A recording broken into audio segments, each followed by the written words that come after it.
Bugün Bakı Şəhər İcra Hakimiyyəti tərəfindən son 2 gündə paytaxt ərazisində aşan ağaclarla bağlı məlumat yayıldı. Məlumatda qeyd olundu ki, Bakıda davam edən şiddətli külək nəticəsində ümumilikdə 78 ağacın sınması, 40 ağacın budaqlarının qırılması qeydə alınıb. Avtosferazın araşdırmalarına əsasən paytaxt ərazisində aşan ağacların əksəriyyəti qovaqdır. Bu ağacdan şəhər sakinlərinin əksəriyyətinin xoşu gəlmir. Yay aylarında qovaq ağacından tökülən liflər səkilərin kənarlarına toplaşır, külək qalxanda havada uçuşur deyə bir çox insanın bu liflərə allergiyası yaranır. Digər tərəfdən qovaq ağaclarının kökləri çox da dərinə getmir və bir çox hallarda 40-50 yaşında ağaclar sərt küləkdə aşmağa başlayır. Elə bugün yayılan videolarda da maşınların üstünə, obyektlərin talvarlarına aşan ağaclar məhz quruyub aşan qovaq ağaclarıdır. Mövzu ilə bağlı ekoloq Qorxmaz İbrahimli Avtosferaza müsahibəsində bildirdi ki, Bakıdakı qovaq ağacları Sovet dönəmində sadəcə kölgə versin deyə əkilib. Bakı şəhərində ümumiyyətlə küləkli şəhər olduğuna görə ağaclar yaşlandıqca onlar tədricən dəyişməlidir. Yeni fidanlar əkilərək, gənc ağaclar əkilərək bunlar yenilənməlidir. Təəssüf ki, bəzən görürsünüz ki, yaşlı ağacları deyil, necə deyirlər, çürüməkdə olan ağaclar deyil, gənc çınar ağacların belə mən şahid olmuşam ki, necə amansızcasına kəsiblər.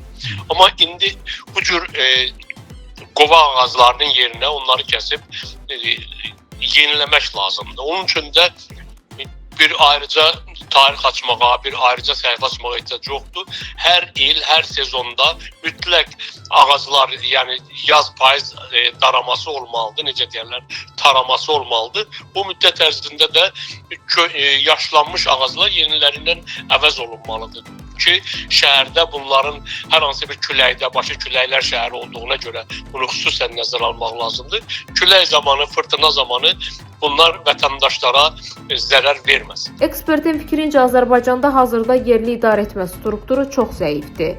Bu səbəbdən də Bakıda soyuq havalarda həm şəhər həyatı sönür, həm də nəqliyyatın hərəkəti mümkünsüzləşir. Bu icra hakimiyyətləri işlək struktur deyil, ölü doğuldu. Sovet Rusiyadan götürülmə bir iş sistemidir və ölü doğulmuş uşaqdır. Yalnız və yalnız korrupsiya ilə məşğul olublar, korrupsiyaya yol açıblar və xüsusən megapolis olan Bakı şəhəri bunların sayəsində istər ekosistemi, istər yəni tikintisi, hər bir şeyini məhv eləyiblər. Bunlar heç bir istehsal qurmayıblar. İllərdir Bakı şəhərində körpə fidanlar, gənc ağaclar kəsilib atılıb, yerində korrupsiya sayəsində yerində göydələnlər ucaldılıb və yaxud da alış-veriş mərkəzləri ucaldılıb. Harda ki qəzalı ağaclar olub, harda ki qəza vəziyyəti olub, vətəndaşlar dəfələrlə müraciət edirlər. Ya yaşıllaşdırma idarəsi fərqi yoxdur da icra hakimiyyətinə tabe bir strukturdur və yaxud da Ekologiya Nazirliyinin mən İctimai Şurasının üzvü olanda dəfələrlə qeyri-qanuni ağac kəsilməsindən danışmışıq. Buna diqqət eləməyiblər, amma o qəzalı vəziyyətlərdə olanları da tədbir almayıblar. Nəticədə hər hansı bir təbii fəlakət deməyək, təbii prosesdə, məsələn qış ayında, xüsusən Bakı şəhərində külək hər zaman var. Külək nəticəsində bir ağac qırılır və yaxud da bir şey olur.